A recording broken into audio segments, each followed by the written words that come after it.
Bugün qonağımız Əliyar Ağayevdir. Oyun öncəsi xüsusi energetik içkilərdən istifadə edirsinizmi? Təəssüflər olsun ki, yəni gənclər daha çox və bunun bəzən ehtiyac belə olmadan, yəni bunlar istifadə edirlər. Çox təəssüf ki, onların reklamında, təbliğatında bəzən idmançılarımızı belə görürük. Və onun üçün o da bir hardasa həmən şəxsin bəlkə stimul olur ki, yəni bu içirsə mən niyə içməyim? Bizə bəlkə də təsirsiz olan hər hansı bir qida və ya içki digəri üçün həqiqətən təhlükəli ola bilər və məncə onu təbliğ edəndə də və ya reklam edəndə də 2 dəfə düşünmək lazımdır. Bəlkə də sonda qeyd eləmək olar ki, yəni bu bir energetik içki deyil və bu heç bir enerji, əlavə enerji, yəni yaratmır. Əziz dinləyicilər, sizi Qidanın Nəbzindən salamlayıram. Bugün sizinlə çox maraqlı və bir qədər də fərqli söhbətimiz olacaq. Enerji dedikdə ağlımıza ilk gələn nədir? Güc, sürət, dözümlülük, diqqət. Bəs bütün bunlara çatmaq üçün həqiqətən energetik içkiyə ehtiyacımız varmı? Xüsusilə də söhbət idmandan gedirsə. Bugün qonağımız futbol meydanlarında yüksək temp, böyük məsuliyyət və saniyələr içində düzgün qərarlarla tanıdığımız beynəlxalq arenada Azərbaycanı uğurla təmsil edən FIFA-nın referi Əliyar Ağayevdir. Əliyar müəllim, xoş gəlmisiniz. Çox sağ olun, minnətdaram dəvətinizə. Sizi biz hər zaman futbol meydançalarında görməyə öyrəşmişik. Bugün isə sizi Qidanın Nəbzində görmək bizə həqiqətən çox xoşdur. Biz istəyirik ki, bugün söhbətimizi başda da qeyd etdiyimiz kimi biraz energetik içkidən, biraz sizin qidalanmağınızdan və biraz da əlbəttə ki, futboldan bəhs edək. İlk öncə gəlin sizin peşənizdən bəhs edək. Futbol meydançasında ya da və ya hakimlik üçün nə qədər psixoloji və fiziki hazırlığa ehtiyac var? Düz qeyd elədiniz, hər ikisinə mütləq ehtiyacı var hakimlərin. Yəni biri digərinə bağlıdır. Çünki fiziki hazırlıq təbii ki, yüksək səviyyədə olmalıdır ki, biz meydana çıxaq və meydana çıxandan sonra təbii ki, həm fiziki hazırlıq, həm də psixoloji hazırlıq, yəni burada böyük rol oynayır. Xüsusən də yəni çətin və intensiv oyunlarda bizə psixoloji hazırlıqla savayı fiziki hazırlıq da yəni mütləq şəkildə yüksək olmalıdır ki, biz oyunu idarə edə bilək. Əliyar bəy, bir müddət öncə sizin təlim məşqlərinizdən də müxtəlif videolar paylaşılmışdı. Onları da izlərkən ümumiyyətlə futbol meydançasında sizi izlərkən hakimlərin fəaliyyəti həqiqətən danılmazdır. Onların əməyi çox yüksəkdir və 90 dəqiqə dayanmadan hərəkət, aktiv hərəkət, dözümlülük və saniyə içində doğru qərar verməlisən.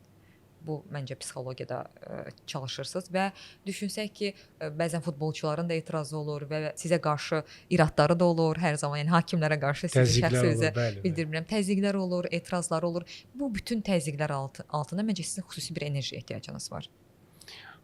Biz bu enerjini, yəni təbii ki, məşqlərimiz zamanı fiziki hazırlıqlarımız, yəni yüksək səviyyədə çatdırırıq ki, bu oyun ərzində bizə hər hansı bir çətinlik yaratmasın. Çünki fiziki hazırlıq zəif olduqca, yəni avtomatik olaraq psixoloji hazırlığımız da bizim zəifləyir və həm fiziki hazırlıq, həm psixoloji hazırlıq zəif olduqda isə bir yağda qeyd etdiyimiz saniyələr ərzində çıxartdığımız qərarlar artıq bir neçə saniyə qərar çıxarılır və qərar da gec çıxarkən təbii ki, burada səhv olma ehtimalı var və qəbul olunma da ehtimalı biraz azalır. Ona görə biz çalışırıq ki, ya da qeyd etdiyimiz kimi fiziki hazırlığımız yüksək səviyyədə olsun ki, oyunun sonlarında belə həm psixoloji hazırlıqdan, həm də saniyələr ərzində qərar verməyimizdə yubanmalar olmasın.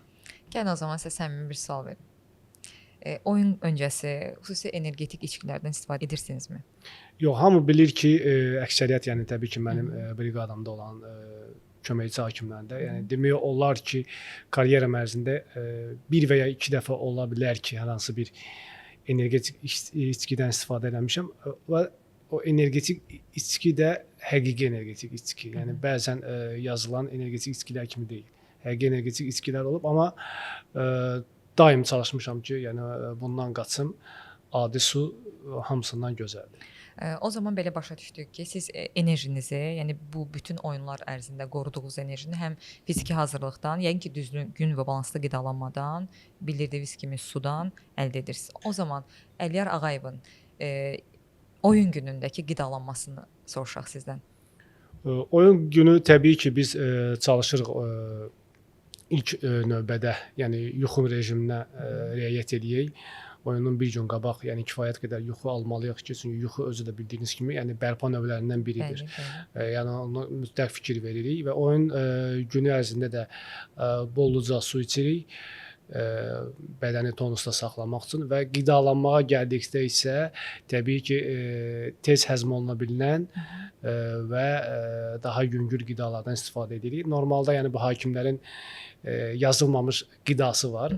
Biz daima makaron və yaxud spagetti və toyuq ətindən daha çox istifadə edirik. Yəni yüksək karbohidrat Karbohidrat, və bəli. proteindən. Bəli. Məncə elə əsl enerji də bundan qaynaqlanır. Çox sağ olun, bizə çox yaxşı məlumatlar verirsiniz. Əslində siz danışarkən düşünürəm ki, yüksək fiziki aktivliyi bu qədər çox olan, peşəsinin bu qədər çox olan bir şəxs əgər energetik içkidən istifadə etmirsə, amma gənclər gündəlik həyatında həddindən artıq çox energetik içki istifadə edirlər. Və bayaq da qeyd etdiyiniz kimi çox gözəl bir hissəyə toxundunuz ki, həqiqi energetik içki istifadə etmişəmsə də günümüzdə energetik içkiləri insanlar qarışdırırlar. Bəzən qablaşdırmanın üzərindəki müxtəlif heyvan fiqurları və ya verilən gizli mesajlar əslində sərinləşdirici içkiləri energetik içki kimi təqdim edir insanlara və onların da yüksək miqdar qəbulu və ya su əvəzinə isti havalarda istifadəsi getdikcə çoxalmağa başlayır.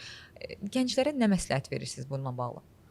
Bir az qeyd etdiyimiz ki, energetik içkilər hətta qablaşdırmanın üzərinə özümüz də baxsaq, nəzarət eləsək, yəni biz orada da görürük ki, yəni bu energetik içki belə yazılmayıb orada. Bəli. İçki barəsində heç bir məlumat yoxdur. Sadəcə yəni bu gün çox yəni güclü reklamı gedir və təəssüflər olsun ki, yəni gənclər daha çox və bunun bəzən ehtiyac belə olmadan, yəni bunlar istifadə eləyirlər və bir neçə qablaşdırma istifadə eləyirlər və hesab eləyirlər ki, bu hər hansı bir yəni əlavə enerji yəni verəcək. Təbii ki, bundan mütləq şəkildə yəni mən gənc nəslə, gənc idmançılara, hətta idmançı olmayan şəxslərə belə yəni bunlardan təbii ki, yəni qaçmağı tövsiyə edirəm. Yəni nə qədər çox çəkinsələr bir o qədər daha yaxşı olar. Təbii ki, yəni əgər biz enerjimizi artırmaq istəyirsə, bunu təbii yolu var. Bu da yəni fiziki hazırlıqla məşğul olmaqdır. Yəni təbii fiziki hazırlıqla məşğul olmaq eyni zamanda da təbii ki, bu idmançılara daha çox ayrıdır. Və qidalanmamıza, yəni bərpamıza düzgün şəkildə yəni riayət etsək, bizim oyun ərzində yaxud gün ərzində kifayət qədər enerjimiz olacaq. Əgər siz bir hissəni qeyd elədiniz, dediniz ki, təbliğ olunurlar həmin içkilər və çox təəssüf ki, onların reklamında, təbliğatında bəzən idmançılarımızı belə görürük. Hansı ki, peşəkar idmançıdırlar və onlar əslində bilmirəm, onlar özləri istifadə edirlərmi, yoxsa müəyyən məsələlər artıq ortada var ki, onların reklamında iştirak edirlər. Sizin bu istiqamətdə fikirləriniz?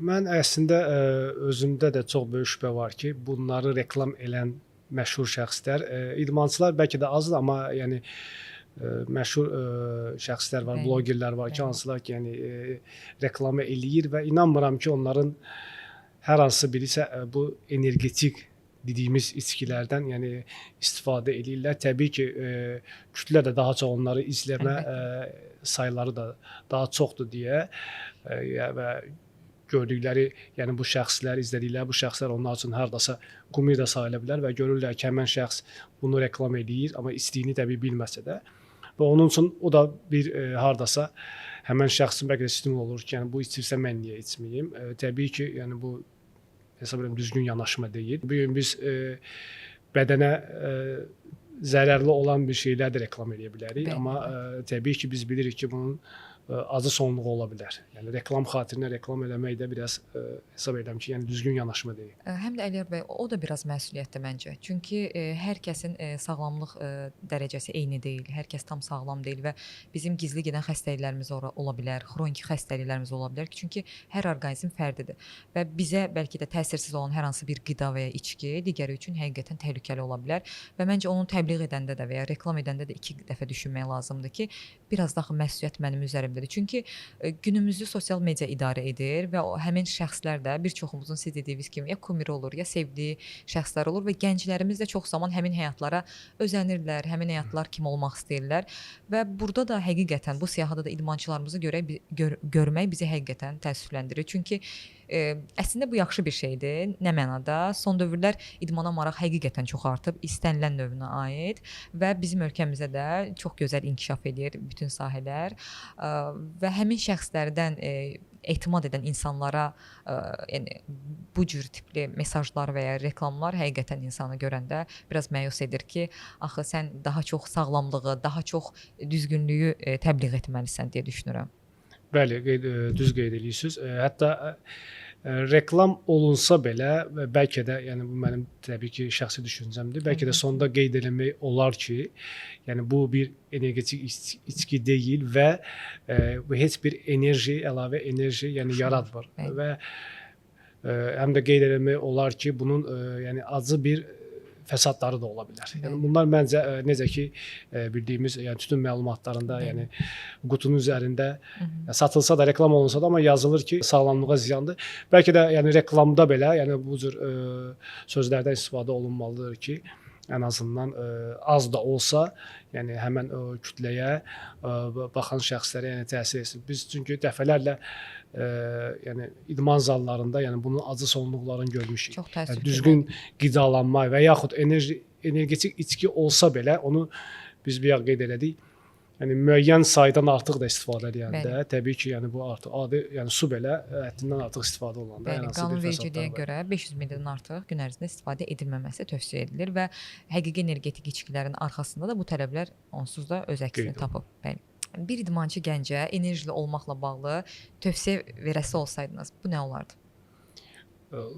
Bir cümlə ilə bunu biraz demək çətin olacaq, amma mən biraz bir halaca geniş demək istəyərdim ki, bir mənalı şəkildə dövrümüzdə daha çox yanayan bu energetik içkilərdən yəni uzaq dursunlar və bilmək lazımdır ki, energetik içki bizə enerjini müəyyən bir periodda verir. Yəni oyun ərzində misal üçün yəni 90 dəqiqə ərzində bəlkə bizə ilk 30 dəqiqəsində, ilk 40 dəqiqəsində yəni bizə o enerjini verə bilər. Amma daim bu enerjide olmaq üçün təbii ki, yəni məşqlərə, fiziki yüklənmələrə, fiziki hazırlıqlara yəni fikir verməlidirlər. Fiziki hazırlığımız bizim yüksək səviyyədə olsa və düzgün qidalansaq, düzgün bərpamız getsə, inanın ki, bizə oyun ərzində daim bizim enerjimiz olacaq və digər əlavə energetik içkilərə və yaxud da ki, digər hər hansı bir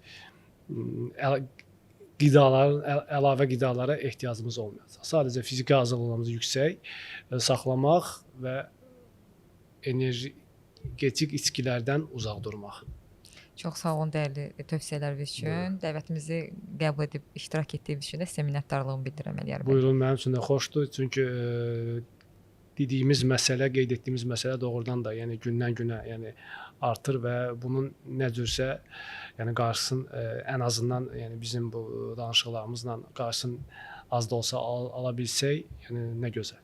Çox sağ olun, minnətdaram. Bugün bir daha gördük ki, yüksək performans yalnız bir məhsulun və ya bir içkinin hesabına formalaşmır. İstər futbol meydanında, istər gündəlik həyatda sağlam və enerjili olmaq üçün düzgün qidalanma, kifayət qədər su, keyfiyyətli yuxu, fiziki aktivlik və düzgün həyat tərzi əsas amillərdəndir. Xüsusilə də gənclər üçün bunu vurğulamaq vacibdir. Enerjili hiss etmək ilə həqiqətən sağlam və güclü olmaq eyni şey deyil. Əziz dinləyicilər, unutmayaq ki, sağlam seçimlər də bir növ oyundur. Burada qalib gəlmək üçün düzgün qərar vermək lazımdır. Siz qidanın nəbzini dinlədiniz. Növbəti buraxılışda yenidən görüşənədək. Sağlam qidalanın, düzgün seçim edin və qidanın nəbzini mütləq dinləyin.